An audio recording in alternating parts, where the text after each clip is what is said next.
Muy buenos días, el Señor les bendiga, mis amados hermanos. Aunque todavía nos resulta imposible congregarnos debido a las circunstancias, les recuerdo que gracias a Dios estamos teniendo nuestras reuniones habituales en la semana mediante el app Zoom, que nos permite hacer videoconferencias, ¿verdad? Así que, amados, aun cuando no tengamos la oportunidad todavía de estar juntos, y esperamos que muy pronto así sea, porque realmente extrañamos nuestras reuniones, extrañamos verles a todos y poder compartir con todos y cada uno de ustedes, les estamos invitando a que usted participe los miércoles a las 7:30 en nuestro tiempo de oración a través de videoconferencia, los viernes a las 7 en las células. Y este próximo sábado 25 a las 6 de la tarde será la reunión de matrimonios. Así que también estamos invitando a todos los matrimonios que puedan participar a que se animen y lo hagan, ¿verdad? Si usted no lo estaba haciendo, pues bueno, esta es una buena oportunidad para compartir este tiempo. Damos gracias a Dios porque Él nos permite llegar nuevamente hasta ustedes y esperamos que muy pronto ya podamos estar congregados para adorar juntos a nuestro Dios y poder verles, saludarles, abrazarles a todos, ¿verdad? El día de hoy vamos a volver a nuestra predicación de la serie de Romanos, en Romanos capítulo 9, versos 14 al 24. Y en la porción que vamos a ver a partir de hoy, y va a tomarnos 2 semanas, va a ser esta semana y la semana próxima, va desde Romanos 9 del 14 al 24 y nos habla sobre la soberanía de Dios en la salvación, la soberanía de Dios en la salvación. Así que ese va a ser el título del mensaje de hoy.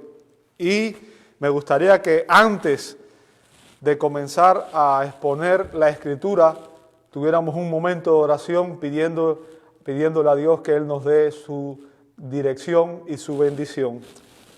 Oremos. Amado Dios, te damos gloria, honra, porque tú eres santo, santo, santo. No hay nadie como tú, Señor. Señor, y reconocemos que somos pecadores y que necesitamos de tu gracia para poder estar en comunión contigo. Necesitamos, Señor, que tú nos laves a diario, nos limpies de nuestros pecados y nos perdones, Señor, que nos santifiques. Como tú dijiste, Señor, santifícanos en la verdad, tu palabra es la verdad. Así que venimos a tu palabra en busca del consuelo, del consejo y de la dirección, Señor, y que a través de ella tú nos santifiques y nos moldes más a tu imagen, Señor. Te damos gracias por esta bendita palabra en la cual tú te has revelado, Señor. Y rogamos que en esta mañana, al venir a ella, nos alimentes espiritualmente, Señor. Calmes nuestra sed espiritual, nos sacies, nos llenes de tu presencia. Y que, Señor, ella redunde en bendición y nos santifique, Señor, que es el propósito para el cual tú lo has dado, para transformarnos, para darnos vida espiritual y para que nuestra vida sea transformada para tu gloria, Señor. Te damos gracias por tu paciencia, por tu misericordia y venimos ante ti, Señor, no por nuestros méritos, sino por los méritos de tu Hijo amado, quien es nuestro Señor y Salvador. Y te damos gloria y honra. En el nombre de Jesús oramos. Amén, amén y amén. Amados, creo que la mejor introducción al mensaje del día de hoy en Romanos 9, 14 al 24 está en los versos 6 al 13. Romanos 9, 6 al 13, que fueron los textos que vimos en las exposiciones anteriores. El apóstol Pablo dice así: no que la palabra de Dios haya fallado, porque no todos los que descienden de Israel son israelitas, ni por ser descendientes de Abraham son todos hijos, sino en Isaac te será llamada descendencia. Esto es, no los que son hijos según la carne son los hijos de Dios, sino los que son hijos según la promesa son contados como descendientes. Porque la palabra de la promesa es esta: por este tiempo vendré a ti y Sara tendrá un hijo.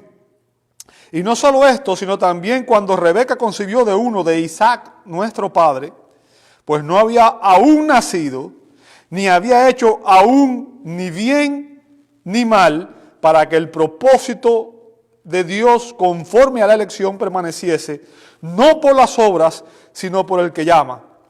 Se le dijo, el mayor servirá al menor. Como está escrito, a Jacob amé, mas a Esaú aborrecí.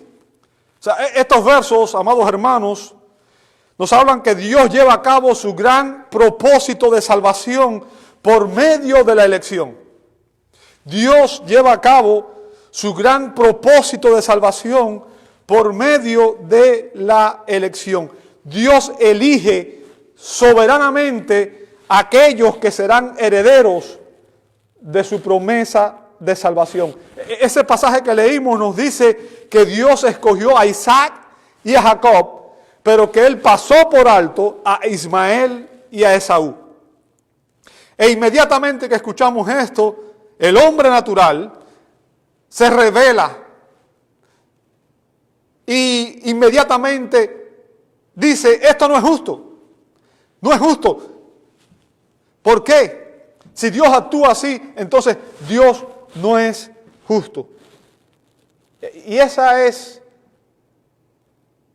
la posición que Pablo quiere enfrentar en este pasaje, anticipando las objeciones, los cuestionamientos que un posible oponente tendría a sus enseñanzas. El apóstol Pablo mismo hace las preguntas difíciles, las preguntas incómodas, y luego él explica los argumentos en defensa de la doctrina de la elección.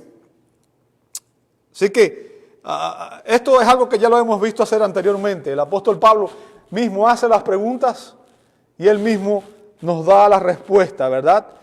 Y en Romanos 9, 14 a 24, el apóstol Pablo va a responder dos preguntas que frecuentemente hacen aquellos que cuestionan la soberanía de Dios en la salvación. Y aquí vamos a ver, en estos versos, por tanto, las dos respuestas a quienes cuestionan la soberanía de Dios en la salvación. ¿Cuáles son las respuestas? Bueno, encontramos la respuesta a la primera pregunta en los versos 14 al 18, y eso es lo que vamos a ver el día de hoy. Y la segunda pregunta, la respuesta a la segunda pregunta está en los versos 19 al 24. Vamos a ver la respuesta a la primera pregunta, que está en los versos 14 al 18. Comenzando con el verso 14, el apóstol Pablo comienza diciendo, ¿qué pues diremos? ¿Que hay injusticia en Dios? Recuerden los versos que acabamos de leer en la introducción, ¿verdad? Donde la Escritura dice que Dios escogió a Isaac y no a Ismael, a Jacob y no a Esaú. Y la pregunta que Pablo está haciendo aquí ¿es Dios injusto por escoger a unos y pasar por alto a otros? ¿Es Dios injusto cuando Él escoge a unos para salvación y pasa por alto a otros? El apóstol Pablo responde utilizando la expresión negativa más enfática en el griego, me genoito, que significa en ninguna manera. La idea es claramente impensable. La respuesta es de ningún modo. No, no y mil veces no. Porque como nos dice el salmista, y como dice la Escritura en muchos pasajes, en Deuteronomio capítulo 32, verso 4, se nos dice que Él es, hablando de Dios, la roca cuya obra es perfecta, porque todos sus caminos son rectitud, Dios de verdad y sin ninguna iniquidad en Él. Es justo y recto. O sea, lo que está diciendo aquí es que Dios no hace nada contrario a su naturaleza. Él es justo y recto por naturaleza. La justicia de Dios quiere decir que Dios siempre actúa de acuerdo a lo que es recto y Él mismo es la norma de rectitud. Él es la norma final de lo que es recto según sus propias palabras. El Señor dijo en Isaías 45, 19, y en este caso estoy usando la Biblia de las Américas como referencia porque me parece que es una mejor traducción que la Biblia Reina Valera, dice: yo, el Señor, hablo justicia y declaro lo que es recto. O sea, a lo largo de la Biblia se nos presenta a Dios como un juez justo. Un juez justo. De hecho, cuando Dios iba a juzgar a Sodoma y Gomorra, Abraham apela al carácter justo de Dios cuando él dice: el juez de toda la tierra no ha de hacer lo que es justo. Está en Génesis 18, 25.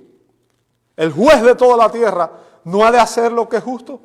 Abraham estaba convencido de que Dios es justo. Y como dijo ahorita, el salmista también declara, dice: porque Jehová es justo y ama la justicia. Eso está en el Salmo 11, 7.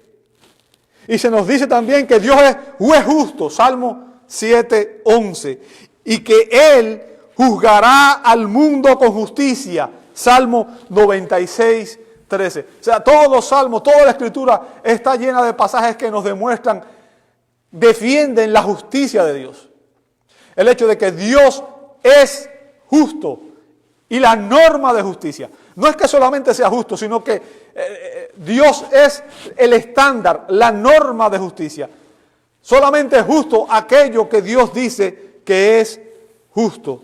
Así que la Biblia evidencia que Dios es justo en sus acciones, aunque nosotros no podamos entender lo que Él está haciendo. O sea, muchas veces nosotros no entendemos lo que Dios está haciendo y quizás a nosotros, a nuestros ojos, nos pueda parecer algo injusto. Pero lo cierto es que usted y yo, como seres finitos, no tenemos toda la información que Dios tiene y no tenemos ni idea de las razones por las cuales Dios está haciendo lo que está haciendo. ¿Ok? Pero tenemos que entender que si somos creyentes, tenemos que aprender a confiar en el hecho de que Dios es justo, santo, amor y todos los demás atributos que en Él son perfecciones y por tanto su justicia es perfecta. Su justicia es santa. Él no hace nada indebido, porque como dice el doctor J. Montgomery Boyce, si hubiera injusticia en Dios, el universo se desmoronaría. Imagínense ustedes un Dios que es todopoderoso y que fuera injusto y que fuera de esa manera, actuara de manera incoherente con su carácter. Ahora, a continuación, el apóstol Pablo nos explica no solamente el hecho de que Dios es justo, Pablo estaba convencido de que Dios era justo, sino que él nos explica cómo la justicia de Dios se manifiesta tanto al perdonar como al castigar a los pecadores. Y eso es lo que vamos a ver a continuación. Cómo la justicia de Dios se manifiesta tanto al castigar como al perdonar. Y vamos a ver cómo la justicia de Dios se manifiesta al perdonar en los versos 15 al 16. Versos 15 al 16. Escucha bien estas palabras porque estoy seguro de que muchas personas tienen problemas con esto, ¿verdad? Fíjense, pues a Moisés dice, o sea, Pablo está usando aquí las escrituras del Antiguo Testamento. Nos damos cuenta enseguida que cuando Pablo quería argumentar sobre algo, él no lo hacía usando la lógica o solamente y la filosofía. Pablo usaba las escrituras. Pablo hacía una exégesis bíblica, iba a la palabra de Dios. ¿Ok? Esa era su manera de defender sus argumentos. Y digo esto porque hace unos días atrás me gusta escuchar, cuando estoy estudiando y preparándome para un mensaje, me gusta escuchar lo que dicen, obviamente, muchos expositores diferentes. Y escuché un pastor, y es profesor de un seminario bautista, que en sus palabras, y voy a citarlo directamente ahí, dice que él estaba tratando de descalvinizar estos textos. O sea, para él la idea de que Dios elige soberanamente y que Dios predestina es una doctrina calvinista. ¿Ok? Pero toda la argumentación que usó fue filosófica. No hizo un análisis hermenéutico. ¿Bien? Ahora, mi punto no es atacar a nadie. Mi punto es simplemente, yo quiero que usted escuche la Escritura y que usted analice la Escritura y que usted llegue a sus propias convicciones por usted mismo, no por lo que digo yo o por lo que dice ninguna otra persona. Fíjense lo que dice el apóstol Pablo aquí. Pablo dice, pues a Moisés dice, sabemos que Moisés es el autor de los 5 primeros libros de la Escritura, ¿verdad? Lo que se conoce como la ley, Génesis, Éxodo, Levítico, Número y Deuteronomio. Ahora, ¿qué fue lo que Dios le dijo a Moisés? Fíjense lo que dice Dios a Moisés. Tendré misericordia del que yo tenga misericordia y me compadeceré del que yo me compadezca. ¿Eso significa que Dios se compadece de todos por igual? ¿Que Dios tiene misericordia de todos? ¿Es eso lo que está diciendo? Pablo está citando aquí directamente un texto del Antiguo Testamento que indica de una manera clara y absoluta que Dios es soberano y que Él elige a aquellos que serán salvos. El pasaje utilizado por Pablo aquí es Éxodo 33, 19. Éxodo 33, 19, donde la Escritura dice, y le respondió, yo haré pasar todo mi bien delante de tu rostro y proclamaré el nombre de Jehová delante de ti y tendré misericordia del que tendré misericordia y seré clemente para con el que seré clemente. ¿Ok? Ahora, les recuerdo una vez más lo que acabamos de ver. Les recuerdo que el Señor declara, la Escritura nos declara que el Señor es recto, Él es justo, ¿verdad? Eso fue lo que vimos en Isaías 45, 19. El Señor es justo y recto, ¿ok? Y está en Deuteronomio 33, 32, 4 también. O sea, y lo que estamos viendo aquí, el Señor mismo, Dios mismo, en este verso, está declarando su libertad soberana a la hora de otorgar misericordia. Él está diciendo, yo soy el Señor y yo le doy misericordia a quien yo quiera darle misericordia. O sea, está expresando su libertad plena, absoluta, soberana, de otorgar misericordia a su discreción. Como dice Thomas Schneider afirma que la cita de Éxodo 33, 19 representa un principio porque describe la naturaleza misma de Dios. La forma en que actúa característicamente en libertad soberana al mostrar misericordia y también al retenerla. Ahora, para entender estas palabras, creo que lo mejor que podemos hacer es analizar el texto en su contexto, porque si lo ponemos así, no vamos a entender realmente el alcance de lo que se está diciendo aquí. Recordemos que cuando Moisés subió al monte Sinaí para recibir las tablas de la ley en el Antiguo Testamento, y recordemos que como él se demoraba, él estuvo por varios días allí, el pueblo de Israel se impacientó y decidió construir y adorar un becerro de oro. Eso está en Éxodo capítulo 31 hasta el capítulo 32, ¿verdad? Y en respuesta a esa gran apostasía, la ira de Dios se encendió contra Israel y ese día 3,000 judíos fueron exterminados. 3,000 personas murieron. Pero en ese momento se nos dice que Moisés intercedió y le pidió al Señor que Él perdonara al pueblo de Israel y que Él estaba dispuesto incluso a dar su propia vida por ellos. Moisés le dice, ráeme del libro, o sea, quítame también la vida junto con ellos. Así que Moisés le pide que perdone a su pueblo y también le pide que resida con su pueblo, que su presencia esté entre su pueblo. Eso está en Éxodo 32 al 34. ¿Sabe? Ante la petición de Moisés, el Señor accede y Moisés nuevamente ora pidiéndole que le permita a él ver su gloria. Éxodo 33, 18. porque de esa manera, al ver la bondad de Dios, él se aseguraría de que Yahweh no ha retirado su presencia de en medio de su pueblo. Moisés no quería continuar sin la bendición de Dios, sin la presencia de Dios.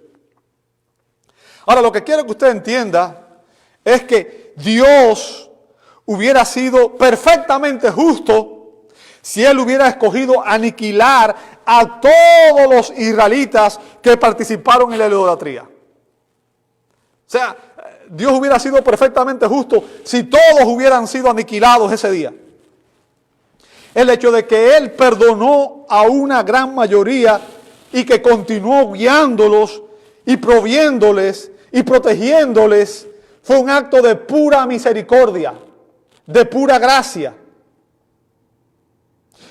Y el punto que está haciendo aquí el apóstol Pablo, y que quiero que usted entienda y que yo también debo entender, es que debido a que todos los hombres somos pecadores, y eso está claro en la Escritura, Romanos 3:23 dice, por cuanto todos pecaron, están destituidos de la presencia de Dios. O sea, todos somos culpables. ¿Culpables de qué? Culpables de quebrantar las leyes de Dios. Culpables de quebrantar los mandamientos de Dios. Es por eso que todos, sin excepción, usted, yo y cada ser humano, merecemos el infierno y no el cielo. Merecemos la condenación y no la salvación. Y eso significa que ninguna persona es tratada injustamente si Dios decide condenarla. Si Dios nos condena, Dios no es injusto. ¿Por qué? Porque la Biblia es clara. El alma que pecare, esa morirá. Bien. Si Dios aplicara su justicia, Él no podría hacer menos que enviarnos a todos que al infierno. Si Dios aplicara su justicia, Él tendría que enviarnos a todos al infierno. Ese sería un acto de justicia divina. Su misericordia hacia cualquier persona es, por lo tanto, un acto de pura gracia, de pura compasión. Ahora, ¿qué es el punto que Pablo está tratando de hacer aquí? ¿Qué es lo que Pablo quiere que usted y yo entendamos? ¿Cómo responde esta enseñanza del apóstol Pablo a la objeción, al cuestionamiento de que Dios es injusto cuando Él escoge a uno y cuando pasa por alto a otro? Pablo apela en primer lugar a la libertad soberana de Dios. Dios es el creador y Dios es absolutamente libre. Él puede hacer lo que Él quiera con su creación. Él es soberano y Él es libre.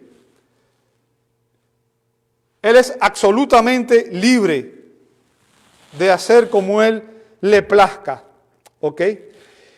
Y lo segundo que quiere que entendamos es que la justicia de Dios se manifiesta al revelar su gloria, tanto al salvar como al juzgar. Y esa es la parte que a nosotros nos cuesta mucho trabajo entender. El punto que Pablo quiere que entendamos es que ningún ser humano, ni usted, ni yo, ni ningún otro, merece su misericordia. No la merecemos. Y no hay nada que podamos hacer para ganarla. ¿Ok? En otras palabras, lo sorprendente para Pablo no es que Dios pasó por alto a Ismael y a Esaú, sino que Dios eligió a Isaac y a Jacob, ya que ninguno de ellos lo merecía. Así que ese fue un acto de pura misericordia basado en la gracia de Dios.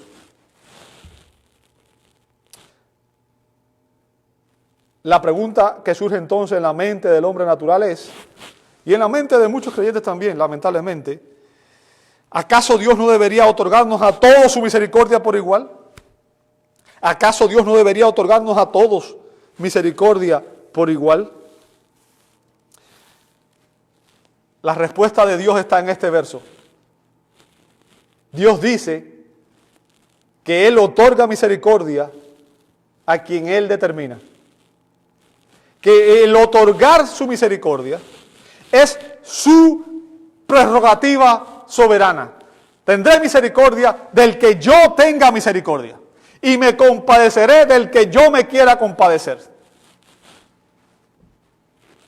O sea, la base de la decisión está en Él mismo, no en ti, no en mí. Amado, y si esa explicación no te satisface, debo decirte que Dios está satisfecho con su explicación y que Él sigue siendo soberano y que Él está en el trono en los cielos y que tú estás aquí en la tierra. ¿Ok?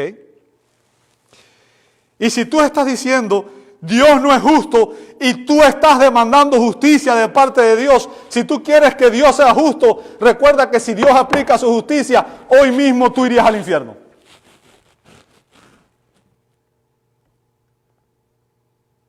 Si Dios aplicara su justicia, entonces tú, yo y todo ser humano que hemos pecado, no iríamos al cielo, iríamos directamente al infierno. Por tanto, lo que tenemos que pedirle a Dios es misericordia y no que ejerza su justicia. Verso 16 lo aclara muy bien. Continúa diciendo el apóstol Pablo, así que no depende del que quiere, ni del que corre, sino de Dios que tiene misericordia. Fíjense, ya en el verso 11 se había dejado claro que la base de la elección y el llamamiento de Dios no son las obras humanas. Porque ahí se dice que cuando Dios escogió y Dios rechazó o pasó por alto, lo hizo antes de que nacieran y no habían hecho ni aún, ni bien, ni mal. Y ahora está diciendo aquí que esa elección no depende del que quiere, ni del que corre, sino de Dios que es el que tiene misericordia. Así que ya se ha dejado claro que la base de la elección y el llamado de Dios no son las obras humanas. Cuando la iglesia romana dice que tú tienes que hacer buenas obras para alcanzar tu salvación, te está diciendo algo que es contrario a la Escritura. Pablo está enfatizando en estos versos que la salvación, nuestra salvación, no se inicia por elección humana. ¿Por qué razón? Ya vimos ahorita, todos somos pecadores. Y en Romanos capítulo 3, versos 10 en adelante, el apóstol Pablo dice, como está escrito, no hay justo ni aún uno. O sea, nosotros pensamos, somos buenos por naturaleza, pero Jesús dijo, no hay bueno ni uno, solamente Dios. ¿Ok? No hay justo ni aún uno, dice aquí en Romanos 3. Por tanto, tus obras más justas, las obras más justas que tú haces, dice el profeta Isaías, son como trapos de inmundicia delante de Dios. ¿Ok? No hay justo ni a uno, no hay quien entienda. Y después dice, no hay quien busque a Dios. O sea, un pecador por sí mismo nunca buscaría al Dios verdadero. El hecho de que las personas piensan que ellos aceptan a Cristo, esa es una enseñanza falsa. Tú no puedes aceptar a Cristo. De hecho, lo que el hombre hace después de pecar es lo mismo que hizo Adán, esconderse de la presencia del Dios verdadero, porque un pecador nunca podría estar en la presencia de un Dios que es perfectamente santo. Yo quiero que tú comprendas algo. La Escritura dice que no existe libre albedrío. No estoy diciendo que las personas no tengamos responsabilidad y que no tomemos decisiones, pero lo que las personas llaman libre albedrío, con referencia a la naturaleza del hombre, implicaría que el hombre es neutro y que puede tomar decisiones basadas en el bien o en el mal, pero la Escritura dice que el hombre está esclavizado por el pecado, o sea, está depravado, está corrupto por naturaleza. Jesús dijo que del corazón de los hombres salen los malos pensamientos, las malas acciones. El hombre, el corazón nuestro estaba depravado y que es incapaz de creer sin el poder de Dios. Es incapaz de buscar a Dios y creer sin que haya una intervención divina. Esta es una enseñanza clara en el Nuevo Testamento, amado hermano. Si leyéramos el Nuevo Testamento sin el prejuicio de lo que muchas veces se nos ha enseñado y lo hiciéramos honestamente, nos daríamos cuenta de que hay muchos pasajes que enseñan la elección y la predestinación. El Señor mismo, nuestro Señor Jesús,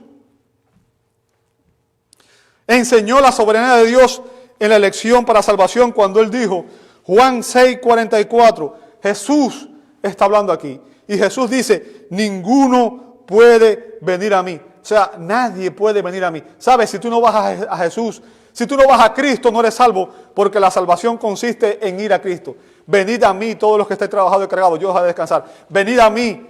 Yo soy la resurrección de la vida. Yo soy el camino, la verdad y la vida.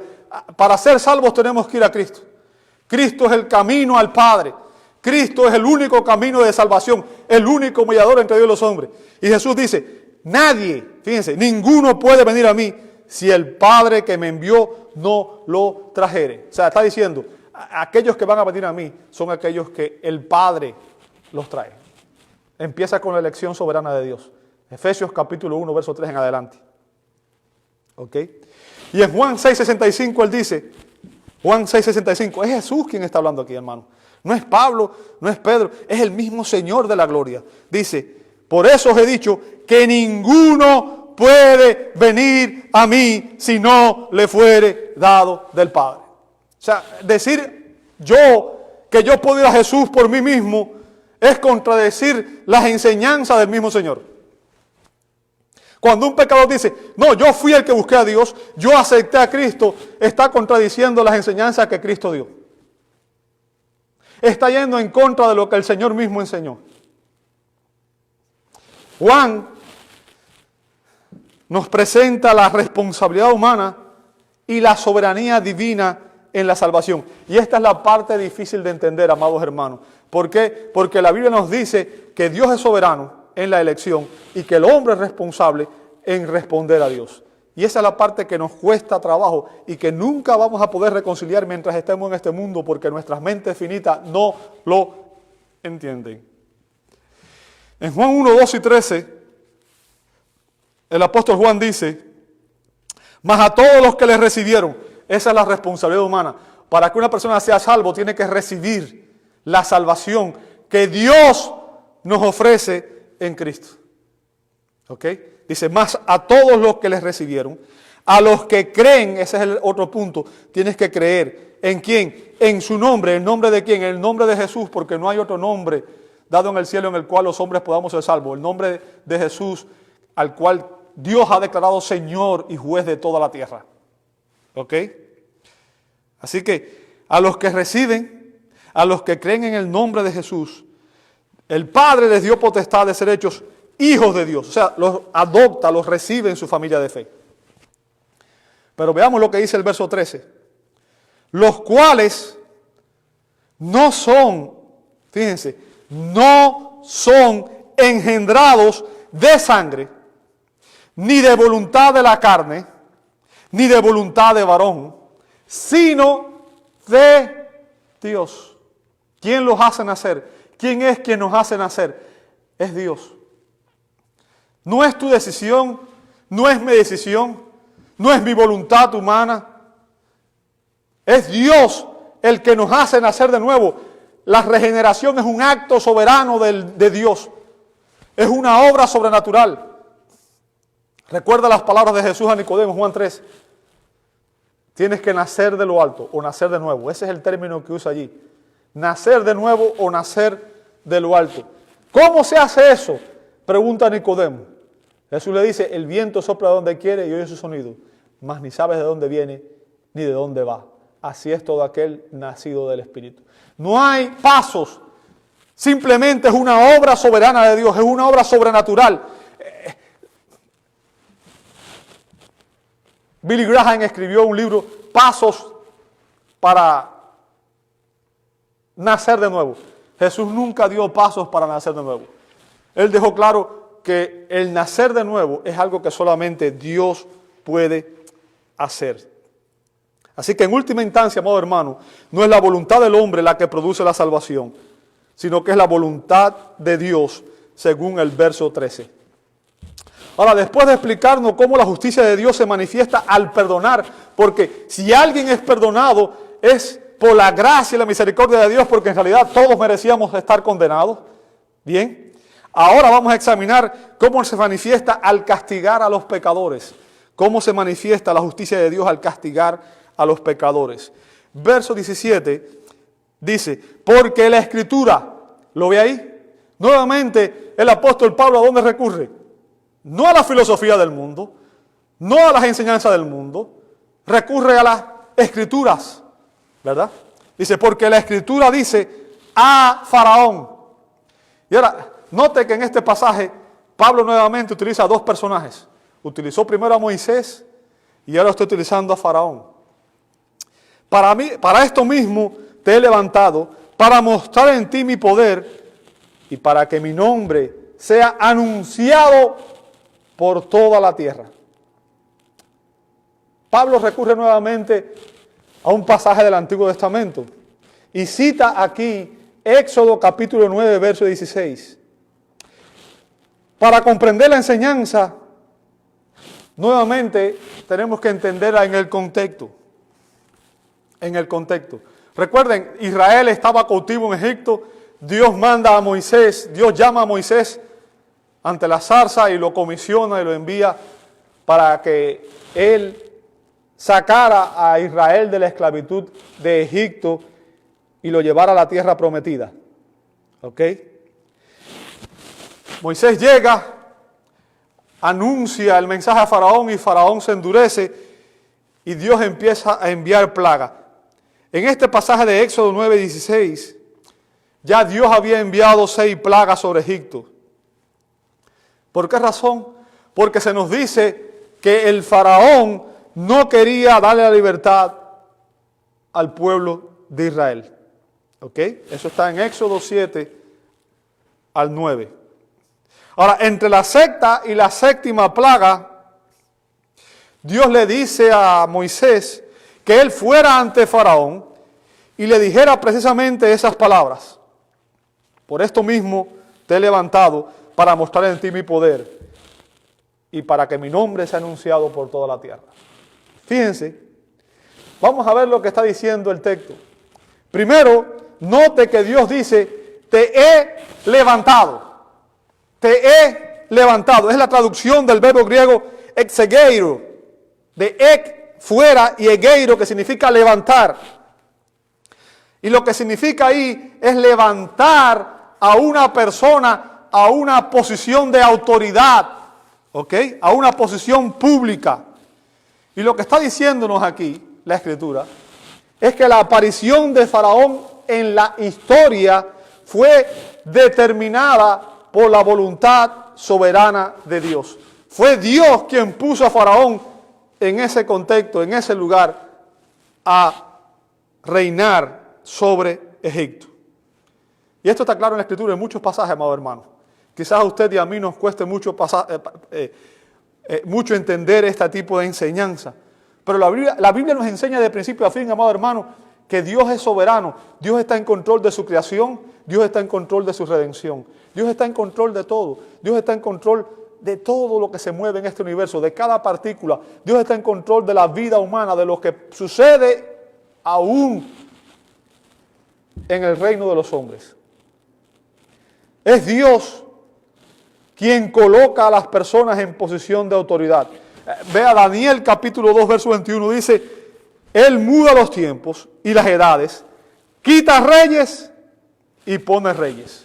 Y en Romanos capítulo 13 dice que es Dios quien pone las autoridades y que no hay ninguna autoridad que no esté ahí si Dios no lo quiere. Dios está en control de lo que ocurre en este mundo. Dios está en control. Aunque, como afirma el doctor John MacArthur, y aquí quiero que usted entienda, y esta es la parte difícil de entender para nosotros porque como dije, Dios es soberano, los hombres somos responsables y tomamos decisiones. Como dice el doctor John MacArthur, Faraón asumió que ciertamente dentro de su propio reino, todo lo que él dijo e hizo fue por su propia libre elección para servir a sus propios propósitos humanos. Pero el Señor dejó en claro a través de Moisés que Faraón fue divinamente levantado para servir a un propósito divino. Un propósito del cual el faraón ni siquiera estaba consciente. O sea, aquí vemos los dos, el elemento de la soberanía divina y el elemento de la responsabilidad humana. El faraón pensaba que lo que estaba haciendo era porque él era poderoso y que él podía hacer todo lo que le diera la gana. Sin embargo, se nos dice que todo lo que el faraón estaba haciendo, Dios lo había incluido en su plan y que él estaba usando a faraón para cumplir sus propósitos. Y eso demuestra que Dios es soberano. Dios es soberano sobre Satanás, eso lo vemos en el libro de Job. Y Dios es soberano sobre los reyes, eso lo vemos en este contexto. Ahora, ¿para qué fue que Dios lo puso? Fíjense que Dios le dice, te he levantado para mostrar en ti mi poder. O sea, lo que está diciendo es que el Señor de la historia puso a Faraón en aquella posición de autoridad para demostrar su poder divino, que es infinitamente superior al de cualquier hombre. Infinitamente superior al de cualquier hombre. Ahora, ese poder se hizo evidente en todas las plagas, pero especialmente se hizo evidente en la Pascua. En la Pascua, cuando Israel fue redimido de la esclavitud y Dios lo sacó con mano fuerte de Egipto después de que los primogénitos de Egipto murieran. Y luego vimos como en el Mar Rojo, cuando el faraón endureció nuevamente su corazón y decidió perseguir a Israel, él y su ejército fueron aniquilados, en tanto que el pueblo de Israel pasó en seco por medio del mar, porque Dios dividió las aguas. Ahora, aquella liberación física de Israel de la esclavitud humana presagiaba la liberación espiritual del pecado que Cristo traería a todos aquellos que confían en Él. La Escritura nos dice que Cristo es nuestra Pascua, 1 Corintios 5:7. ¿Ok? Ahora, aquel poderoso acto de Dios al libertar a el pueblo de Israel de la esclavitud de Egipto demostró dos verdades irrefutables. Dos verdades irrefutables. Como nos dice Pablo a continuación, de manera que de quien quiere tiene misericordia y al que quiere endurecer, endurece. ¿Ok? O sea, de manera que de quien quiere tiene misericordia. Dios tiene misericordia de aquellos de quien Él quiere. Y a quien quiere endurecer, endurece. ¿Ok? Elección y reprobación nuevamente.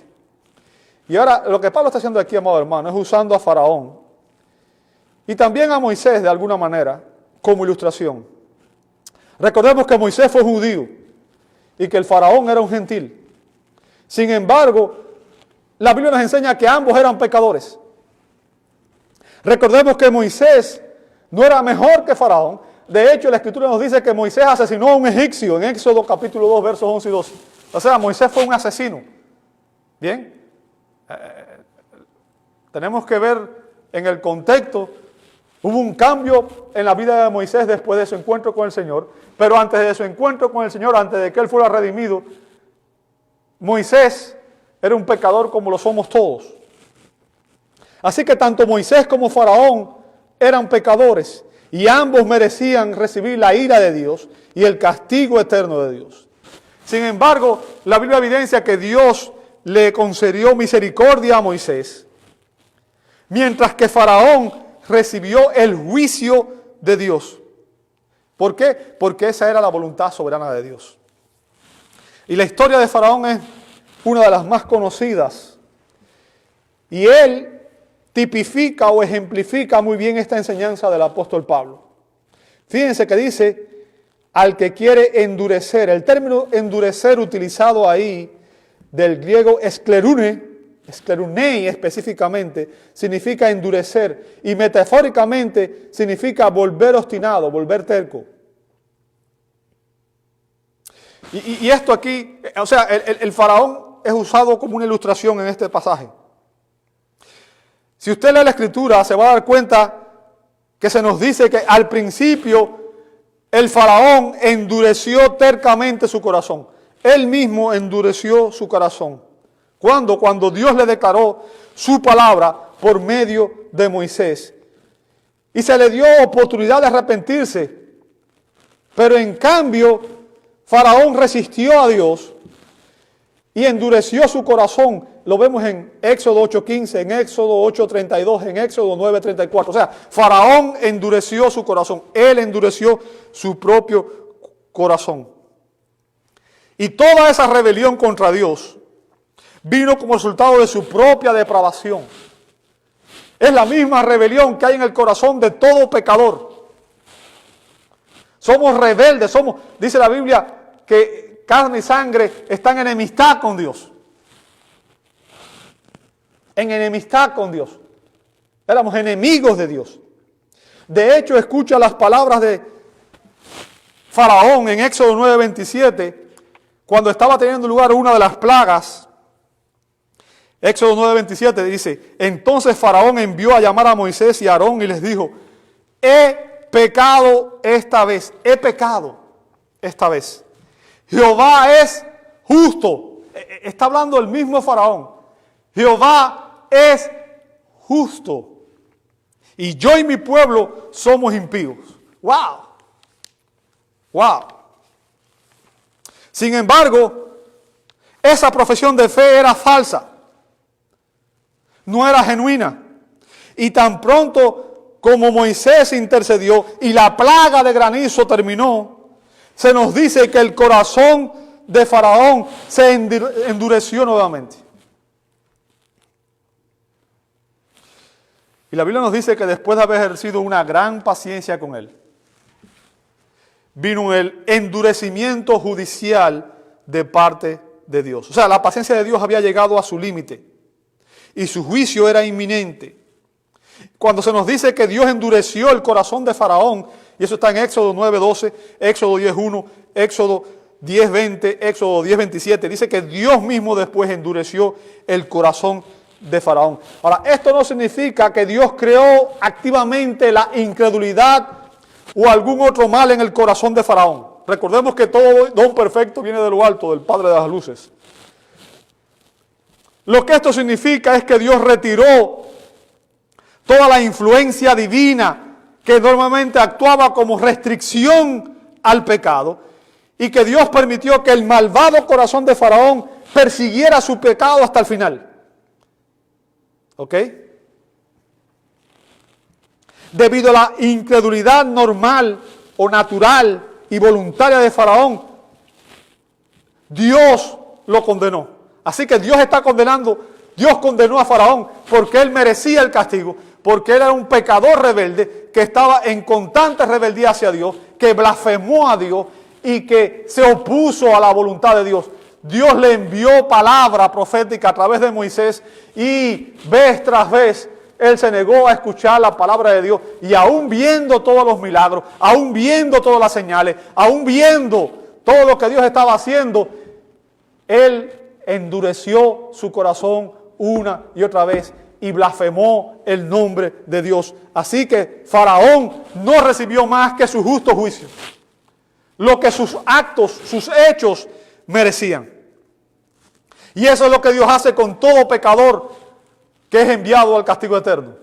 Juzga el corazón de los rebeldes. Así que estos versos, amados hermanos, evidencian que Dios es justo tanto al mostrar misericordia y perdonar a algunos, como al castigar a otros, y que de cualquier manera Dios será glorificado. De cualquier manera, Él recibirá gloria en cada uno de nosotros. Te invito a orar. Amado Dios, te damos gracias.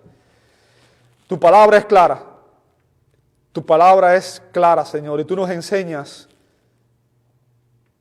que tú eres soberano y que, Señor, nosotros somos pecadores que nos rebelamos contra ti y que lejos de someternos y humillarnos ante ti, somos como el fariseo que oraba consigo mismo diciendo: yo no soy como los otros hombres, yo no soy pecador, yo soy justo, yo hago obras de caridad, yo ayudo a los demás. Señor, esa es nuestra posición muchas veces. Queremos ganar el cielo por nuestras propias obras. Queremos ser más justos que tú. Queremos demostrar que nosotros somos mejores que tú. Señor, ayúdanos a reconocer como el publicano. Somos pecadores, Señor. Sé propicio a mí, pecador. No hay nada que yo pueda hacer. Señor, en mí no hay nada bueno que ofrecerte. En mí no hay nada que merezca tu misericordia. Pero ten misericordia de mí, Señor. Esa debe ser nuestra actitud. Esa debe ser la manera en que nosotros reconozcamos que tú eres santo, que tú eres justo, que tú eres divino y que nosotros somos pecadores, que nosotros somos injustos y que nosotros somos tu creación, Señor, tus criaturas, y que no merecemos nada. Pero, Señor, clamamos a ti por misericordia en esta mañana y pedimos, Señor, que si alguien que está escuchando esto no te conoce, pueda entender que la salvación es tu plan, es tu propósito, y que tú, Señor, en tu misericordia, enviaste a tu Hijo para buscar y salvar lo que se había perdido, que eres tú el que nos busca, que eres tú el que nos llama al arrepentimiento y a la fe en Cristo, y que el corazón contrito y humillado es el que tú no desprecias, Señor. Ayúdanos a entender esta verdad y a no hacer de ninguna manera, a no sentirnos orgullosos de nosotros mismos y a no pensar que de alguna manera nosotros merecemos la salvación. Pedimos perdón, Señor, por las veces que hemos fallado ante ti, que no hemos reconocido estas verdades. Y pedimos, Señor, que en esta mañana tú recibas la gloria y te damos gracias por tu misericordia, por tu paciencia. Y oramos todo esto en el nombre santo de Jesús. Amén, amén y amén.